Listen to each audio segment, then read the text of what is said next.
संगीत सरिता।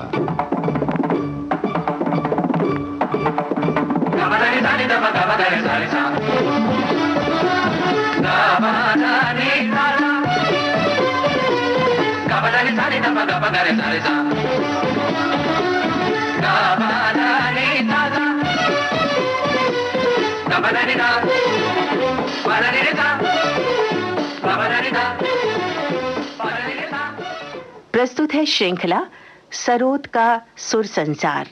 प्रस्तुत कर रहे हैं पंडित बृजनारायण। आपसे बातचीत कर रही हैं कांचन प्रकाश संगीत। आज सुनिए 5वीं कड़ी। मित्रों, सरोद का सुर संसार इस श्रृंखला में आपका स्वागत है। आज इस श्रृंखला की 5वीं कड़ी और हमारे साथ यहाँ स्टूडियो में उपस्थित हैं प्रख्यात सरोद वादक पंडित बृजनारायण जी। मैं आपका स्वागत करती हूँ। नमस्कार। नमस्कार पंडित जी, कल बात चल रही थी गुरु शिष्य परंपरा की जी। और आपने 4 गुरुओं की बात अपने की थी, अली अकबर खान साहब और दुलाल सेन जी और पंडित चतुरलाल।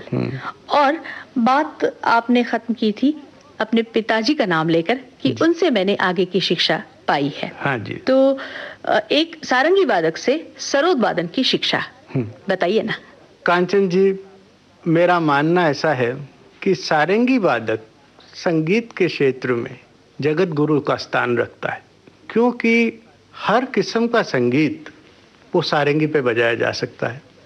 और सारंगी क्योंकि अकम्पनिंग इंस्ट्रूमेंट है, वो हर किस्म के संगीत से वो बजाने वाले परिचित होते हैं। क्योंकि मेरी शिक्षा एक सारंगी वादक से हुई, तो मुझे संगीत के बहुत सारे पहलुओं को, जो कि मैं मात्र सरोद वादक होके नहीं जान पाता था, वो मुझे मेरे पिताजी के द्वारा, विश्व विख्यात सारंगी वादक मेरे पिताजी पंडित राम नारायण जी, वो मुझे मेरे पिताजी के द्वारा उसके दर्शन हुए। मसलन हमारे यहाँ पे जितनी किस्म की गायकियाँ हैं, उस गायकियों की खास विशेषताएं जी, अलग अलग कलाकारों का जो बड़ा योगदान रहा है, जिन्होंने ऐसा बढ़िया काम किया है कि आने वाली पीढ़ी में उनकी कमी हमेशा खलती रहेगी जी। ऐसे कलाकारों के बारे में भी मेरे पिताजी ने मुझे जानकारी दी, उनकी खास बातें मुझे बताई। इसलिए मुझे काफ़ी म्यूज़िक की जो जानकारी है वो मेरे पिताजी से मिली, जो मेरे गुरु हैं। सिर्फ सरोद बजा के मुझे ये जानकारियाँ नहीं मिल पाती थी, तो इसलिए मेरा जो बजाना है उसमें बहुत सारंगी का इन्फ्लुएंस आया है। और क्योंकि मैं बहुत भाग्यवान अपने आप को समझता हूँ कि सारंगी और सरोद टेक्निकली ये इतने एक दूसरे से मिलते हैं। फॉर एग्जाम्पल, सुरों का लगाव तो मेरे पिताजी ने जैसे सारंगी पे करते थे, वो का वही तरीका उन्होंने मुझे सरोद पे बताया। दूसरी बात, तारों की शिफ्टिंग, तारों पे कौन कौन से स्वर किस किस तरह से आने चाहिए, वो सारंगी पे बजाते और मुझे उसको सरोद पे उसका कैसे प्रयोग होगा, ये मुझे हूबहू उन्होंने बता दिया। ये 2 बातें रही। दूसरी बात कि जवों की, कि जवा कैसे यूज़ होना चाहिए। जैसे कि कहते हैं कि सारंगी में गज जो है वो ज़बान है, वैसे सरोद में जो राइट हैंड है वो किस तरह से यूज़ करना चाहिए, किस तरह से उसका इस्तेमाल करना चाहिए, उसको सुरों पे किस तरह से आघात करना चाहिए, किस तरह से उसको एक्सप्रेस करना चाहिए, ये मेरे पिताजी ने मुझे बताया। मतलब अपनी बात, अपनी पहचान और अपने मन के बारीक से बारीक भाव भी। जी जी। चौथी बात कि मैं अपने पिताजी के साथ आज भी शिक्षा ले रहा हूँ और मुझे उन्होंने ये सारी चीज़ घर बैठे बैठे बताई, मुझे कहीं बाहर जाना नहीं पड़ा जी। इसलिए मैं अपने आप को बहुत भाग्यवान समझता हूँ। ये चारों बातें संगीत से रिलेटेड रही। दूसरी बात ये होती कि कलाकार को बनने के लिए एक फिलोसोफर की भी ज़रूरत होती। जब मेरे प्रोग्राम हुए, मेरे पिताजी ने मुझे मेरे प्रोग्रामों को सुना और बर्दाश्त किया। बर्दाश्त करने के बाद मुझे बताया कि आज मुझे क्या क्या मेरे में खामियां थी, और उन्होंने मुझे हमेशा हौसला देते रहे मेरी खामियां मुझे प्यार से बताते रहे।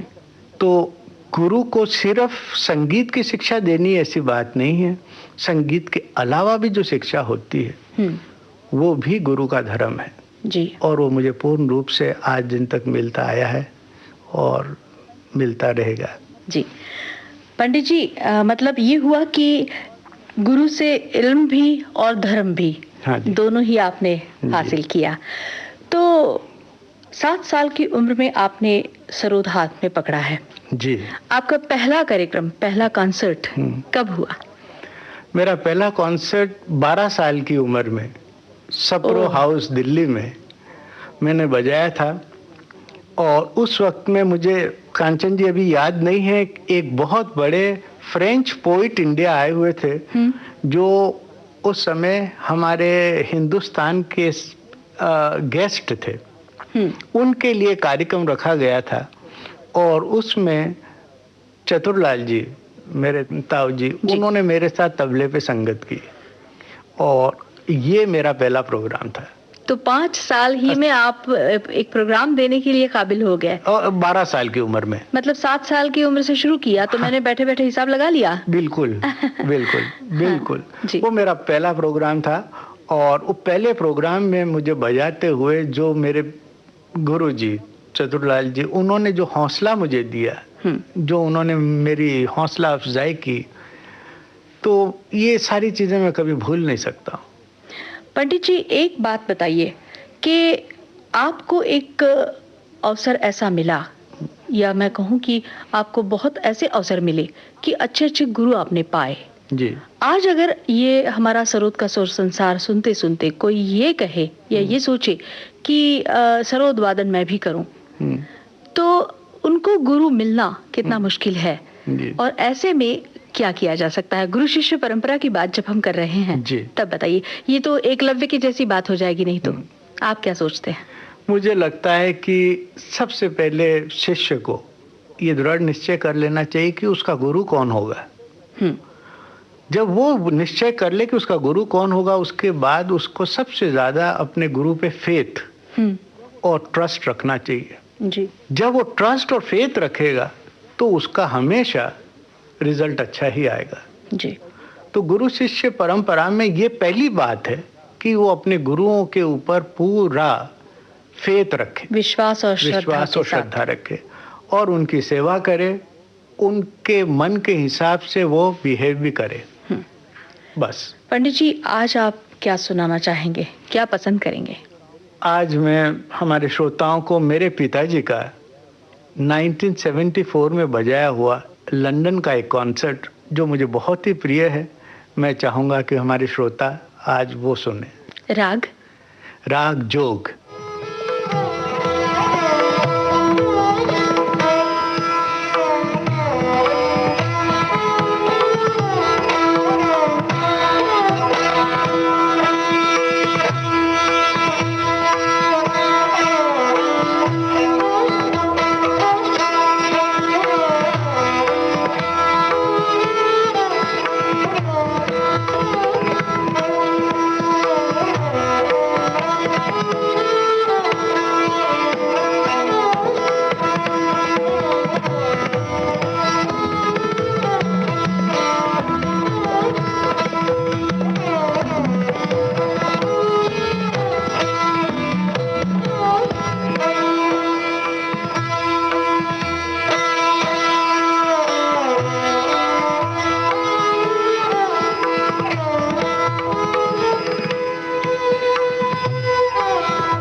ये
था पंडित रामनारायण जी का बजाया हुआ सारंगी पर राग जोग।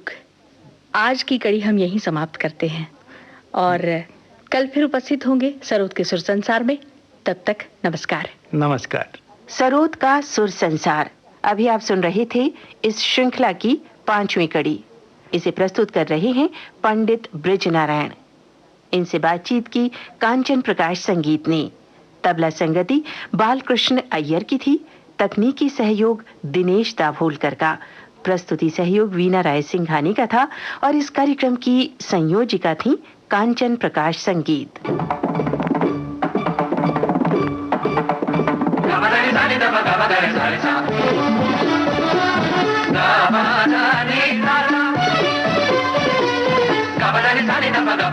Sa